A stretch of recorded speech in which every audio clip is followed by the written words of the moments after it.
who we are and stuff.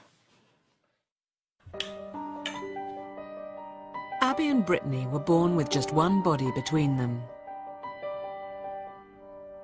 My name's Abigail Brad Hensel and Brittany Lee Hensel, and don't you dare say a thing about it. The only known surviving dicephalous conjoined twins, they've spent their lives in a small, close-knit community, completely protected from prying eyes.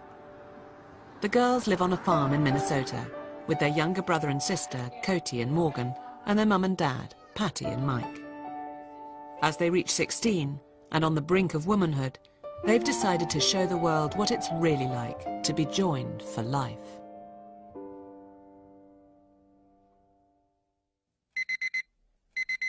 Abby, Grant, how you doing?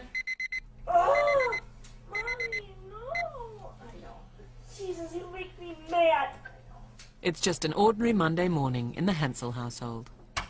They needed more sleep. Abby and Brittany aren't morning people, and I think that's primarily because they have a harder time getting to sleep at night.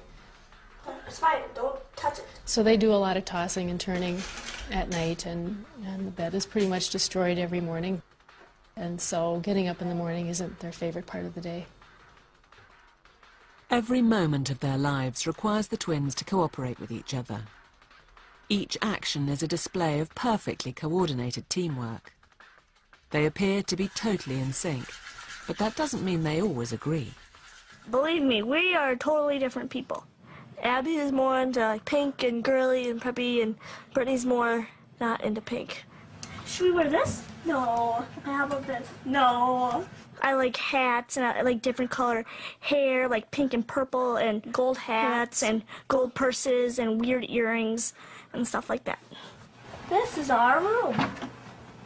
We usually bargain with each other, like, if you do this, I'll give you that, or we take turns. We take turns a lot. This is our nightstand. This is our bed. Those are pictures of our friends from 8th grade. To describe Abby, she'd be bossy, and she's not as loud as she used to be. She used to be more outspoken.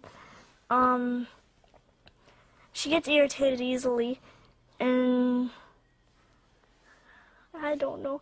She's nice, and she likes people. She likes to be with people, and she's a big talker, and yeah. Brittany has become more outspoken, and she says her mind more than she's not so shy anymore.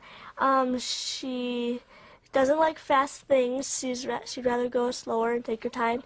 She's nice and sweet and caring and loving and a good sister. Abby and Brittany were born on March the 7th, 1990. The fact that they were conjoined twins was a complete shock to everyone. Even scans had shown only one baby. When I went into the hospital, I was expecting one child. They were telling me that when they were trying to pull them out, they felt an arm, and then they felt another arm, and then they felt what they thought was another arm. And then with pulling them out, they realized that they were conjoined twins.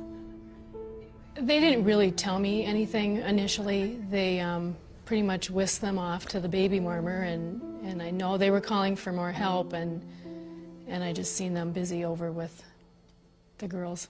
When the doctors came out, I noticed that they were in a panic, and they just came and talked to me and told me that we had twins that were together.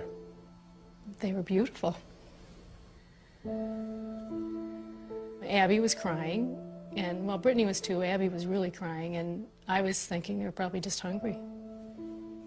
The first time I seen him, it just didn't take but a second to fall in love with him.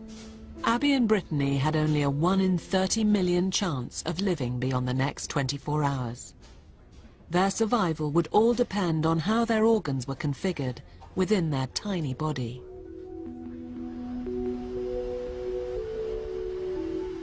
Queen Charlotte's Hospital in London specialises in the most complicated twin pregnancies.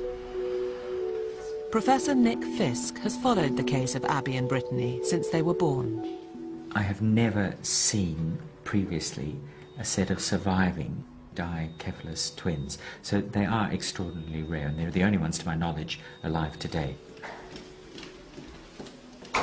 They do appear to have two separate hearts, one in each side of the chest, and each has its own pair of lungs, one on the right and one on the left.